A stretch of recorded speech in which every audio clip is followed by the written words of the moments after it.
कल Islamabad high court में, district court में, एंटी टेररिज्म कोर्ट में मुख्तलिफ जगहों पर मुख्तलिफ केसेस की समाअत है। कल इस्लामाबाद हाई कोर्ट में साइफर केस के अंदर जमानत की दरख्वास्त के ऊपर समाअत है और उसके साथ साथ हमने क्वैशमेंट की दरख्वास्त दी हुई है कि इस FIR को क्वैश किया जाए और जो इन कैमरा प्रोसीडिंग्स की जा रही हैं जेल के अंदर अदालत को ट्रांसफर किया गया है उस नोटिफिकेशन को कलअदम करार देने के हवाले से, और ये जो अदालत कंस्टिट्यूट की गई है इस हवाले से भी तमाम हमने गुजारिशात इस्लामाबाद हाई कोर्ट के सामने रखी और 3 हफ्ते से ये फैसला महफूज किया गया है। तो इसके ऊपर भी कल फैसला हम उम्मीद करते हैं कि ये सुना दिया जाएगा। लेकिन गुजारिश ये है कि एक तरफ साइफर केस के अंदर इमरान खान साहब की 15 तारीख को गिरफ्तारी हुई, यानी 15 अगस्त को। उनको ना गिरफ्तारी का पता है, ना रिमांड का हमें पता है, ना उन्हें किसी जगह पर पेश किया गया, और इस तरह छुपा के ये सारा प्रोसेस किया गया और इस तरह से जेल के अंदर सीक्रेट तरीके से ये कार्रवाई चलाई जा रही है कि जल्दी से जल्दी इस केस को खत्म किया जाए और खान साहब को सजा दी जाए। बड़ी वाज़ेह तौर पर कहना चाहता हूं कि जो दरखास्तें पहले सुननी चाहिए थीं उनके ऊपर कोई प्रोसीडिंग्स नहीं हो सकी सिवाय डेट्स, एडजर्नमेंट और बहाने मुख्तलिफ। पहले ट्रायल कोर्ट के अंदर, इसी तरह जमानत के ऊपर ताखीर की गई, ताखीरी हरबे अपनाए गए। फिर इस्लामाबाद हाई कोर्ट में भी यही रवैया हमारे साथ पेश आया और जमानत के ऊपर जो समाअत है वो होती रही, लेकिन एडजर्नमेंट और मुख्तलिफ बहाने बनाए गए। तो क्वैशमेंट वाला मामला हो या जमानत वाला मामला हो, ये सबसे पहले सुनना चाहिए कि क्या ये ट्रायल जो है ये चलने के काबिल भी है या नहीं। हम ये कहते हैं कि इस ट्रायल को नहीं चलाया जा सकता। ऑफिशियल सीक्रेट एक्ट के तहत ये जो मुकदमा दर्ज किया गया है यही गलत है। ये अमेंडमेंट से पहले का जो वकूआ है, यानी कि 2022 के अंदर ये अक्रंस हुआ और अमेंडमेंट्स जो है अगस्त 2023 में इस FIR के बाद की गई, तो लिहाजा उस ऑफिशियल सीक्रेट एक्ट का इतलाक ही नहीं होता और डिटेल्स उसके अंदर मैं इस वक्त नहीं बताना चाहूंगा क्योंकि दूसरे केसेस के हवाले से आपको अपडेट देनी है कि ओवरऑल कल समातें किन बुनियादों के ऊपर हो रही हैं। तो उसके साथ साथ ये बताता जाऊं कि कल इसी तरह से 6 जो प्री अरेस्ट बेल्स हैं वो डिस्ट्रिक्ट कोर्ट में हैं और ये जमानतें जो हैं इमरान खान साहब की इस बुनियाद के ऊपर खारिज हुई थी कि उन्हें अदालत के अंदर आए नहीं हैं। हमने दरख्वास्त की थी कि उन्हें अदालत के अंदर पेश किया जाए, वीडियो लिंक के जरिए भी हाजिरी लगाया जा सकती थी, लेकिन ऐसा नहीं किया गया। लिहाजा वो जमानतें खारिज की गई। हम इस्लामाबाद हाई कोर्ट में हुए, वहां पर चैलेंज किया, रिविजन्स फाइल की गई, वो रिविजन्स हमारी एक्सेप्ट हुई, दरखास्तें हमारी एक्सेप्ट हुई और खान साहब की प्री अरेस्ट बेल्स जो हैं वो बहाल हो गई। उनके ऊपर कल समाअत है। इसी तरह से 3 और प्री अरेस्ट बेल्स जो हैं वो एंटी टेररिज्म कोर्ट के अंदर हैं, वो भी इसी तरह से वो भी खारिज की गई थी और सारा प्रोसेस इसी तरह से हुआ और वो उनके ऊपर भी समाअत है। ये जो 9 केसेस हैं, जैसा कि आपको पता है कि 200 के करीब जो केसेस बनाए गए सारे ही बोगस, झूठे, ज्यादातर जो है दफा 144 की खिलाफ वर्जी।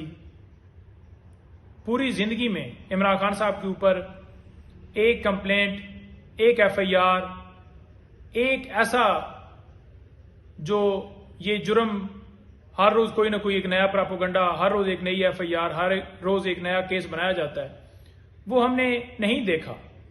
लेकिन जो ही उनकी हुकूमत गई और दर्जनों के हिसाब से केसेस चलाते गए, दर्ज करते गए, शुरू होते गए और 200 के करीब केसेस पहुंच गए। सियासी बुनियादों के ऊपर ये सारे मुकदमात बनाए गए, कोई लीगल इसके अंदर एक पहलू भी नहीं है। तो ये जो 9 केसेस हैं इनमें भी ज़्यादातर रोल जो है वो 109 का है जी। आपने आपकी माँ के ऊपर ये जो ट्रैफिक ब्लॉक हुई, दफ़ा 144 की खिलाफ वर्जी हुई, जलाओ गिराव हुआ, जुडिशल कम्प्लेक्स के ऊपर आपने हमला किया, ये किया वो किया, तो कोई ऐसी एविडेंस, कोई ऐसे शवाहिद नहीं है जो इमरान खान साहब के साथ मनसूब हों। दीगर दरखास्तें भी खान साहब की इसी बुनियाद के ऊपर एक्सेप्ट हुई कि कोई शवाहिद नहीं मिले, तो वो हैं। और इसके साथ साथ खातून जज धमकी केस वो भी कल लगा हुआ है। अब बात यह है कि इस हवाले से ऑलरेडी हाई कोर्ट में मामला इसी रिलेटेड उठाया गया था और वो ख़त्म हो गया, और नीचे भी इमरान खान साहब ने जाकर अदालत में माजरत भी कर ली। उसके बावजूद इस केस को चलाया जा रहा है। प्रोडक्शन की हम दरखास्त देते हैं कि खान साहब को प्रोड्यूस किया जाए, उसके ऊपर बहाने बनाए जाते हैं कि सिक्योरिटी इंतजामात, सिक्योरिटी नहीं है जी। ये इंतजामिया का काम है सिक्योरिटी देना।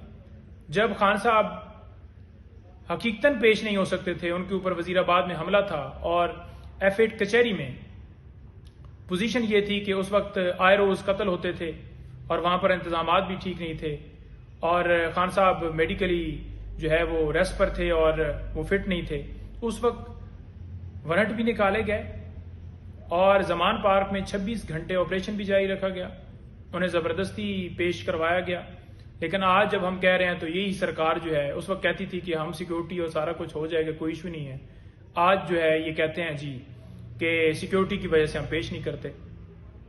लिहाजा खातून जज धमकी केस के अंदर हमारी तरफ से आर्गूमेंट्स मुकम्मल हो चुके हैं। प्रोसिक्यूशन बहाने बना रही है और फौरन उन्हें अपने दलाइल मुकम्मल करने चाहिए, और ये मुकदमा जो है ये फौरन जो है ये चलने के काबिल ही नहीं है।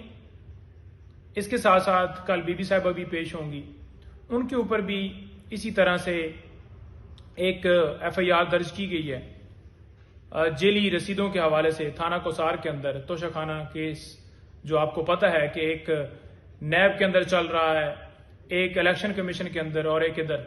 कितनी मनगढ़ंत स्टोरियां हैं कि उनकी फैमिली को इस तरह से हिरासा किया जा रहा है। कभी उनकी बहनों के ऊपर FIRs दर्ज की जाती हैं एंटी करप्शन में, और कभी उनकी वाइफ के ऊपर उकाड़ा में मुकदमा दर्ज किया जाता है। कभी नैब नोटिस भेजती है, नैब जाकर बयान देती है अदालत में कि हमें इनकी गिरफ्तारी मतलूब नहीं है, फिर दोबारा नोटिस भेज दिए जाते हैं। हम जमानत वापस लेते हैं, पता चलता है कि दोबारा फिर नोटिस आ गए, फिर दोबारा अदालत में जाते हैं, जमानत लेते हैं, फिर वहां पर नैब कहता है कि हमें जरूरत नहीं है, फिर हम जमानत वापस ले लेते हैं, फिर नैब नोटिस भेज देता है। तो बात यह है कि ये पॉलिटिकल तरह से की जा रही है, और इस तरह से ये अंधे हो चुके हैं कि वो जो उनके घर वाले हैं जिनका सियासत के साथ कोई ताल्लुक ही नहीं है, उनको भी इन तमाम झूठे केसेस में जो है वो इस तरह से हिरासा किया जा रहा है, इस तरह से विक्टिमाइज किया जा रहा है कि वो अदालतों में हर रोज आएं, पेश हों और किसी तरीके से वो टूट जाएं, इमरान खान साहब टूट जाएं और इनका मकसद जो है वो कामयाब हो जाए। ये इनकी भूल है। ये दिल से बिल्कुल सारी ये बातें निकाल दें। सारे जो हैं वो डट के खड़े हैं और जो वहम है इनके वो बिल्कुल ये भूल जाएं। अच्छा, उसके साथ साथ दीगर और दरखास्तें भी हमारी जो इस्लामाबाद हाई कोर्ट में पेंडिंग्स हैं, हम ये इस्तदा करते हैं कि तमाम दरखास्तों के ऊपर फैसला दिया जाए। और जो एक लास्ट बात जो मैं आपके साथ करना चाहता हूं वो ये है कि 17 तारीख के लिए फर्द जुर्म जो है वो डेट रखी गई है। अब बात यह है कि हमने बाकायदा तौर पर अदालत से ये कहा कि कॉपियां, यानी कि खान साहब ने कहा कि मैं नहीं वसूल कर रहा, जब हमने वसूल नहीं की और अदालत ने ये कह दिया कि ठीक है जिन्होंने वसूल नहीं की, बाद में जब ऑर्डर देखते हैं तो वो कहते हैं जी कि इन्होंने कॉपियां ले ली हैं और इन्होंने साइन नहीं किए। अगली डेट के ऊपर फर्द जुर्म लगाया जाएगा और अगर ये कॉपियां जो इन्होंने वसूल की हैं साइन नहीं करते तो तसव्वुर किए जाएंगे कि ये सिग्नेचर इन्होंने कर दी हैं। अब आप अंदाजा लगा लें कि ये अदालतों का रवैया है। कभी आपने देखा, आपने ये तो देख लिया कि इस थाने का SHO हो, ASI हो, तफ्तीशी हो, वो इस तरह से 22 हो गया, ये हो गया, लेकिन कभी अदालतों को आपने ऐसे खुलेआम देखा कि वो इस तरह से जो है वो एक यकतरफा कार्रवाई करें। हमने उस ऑर्डर को इस्लामाबाद हाई कोर्ट में चैलेंज किया। इस्लामाबाद हाई कोर्ट ने 24 डेट दे दी है, यानी कि 17 तारीख को अगर फर्द जुर्म लग जाता है तो उस दरख्वास्त के ऊपर 24 को जो फिक्स किया गया है वो तो वैसे ही इंफ्रक्चुअस हो जाएगा मामला। फिर अदालत कहेगी कि ये तो मामला अब जो है वो रहा ही नहीं, क्योंकि अब तो फर्द जुर्म भी लग गया। तो ये हैं जो इंसाफ के तकाजे पूरे किए जा रहे हैं।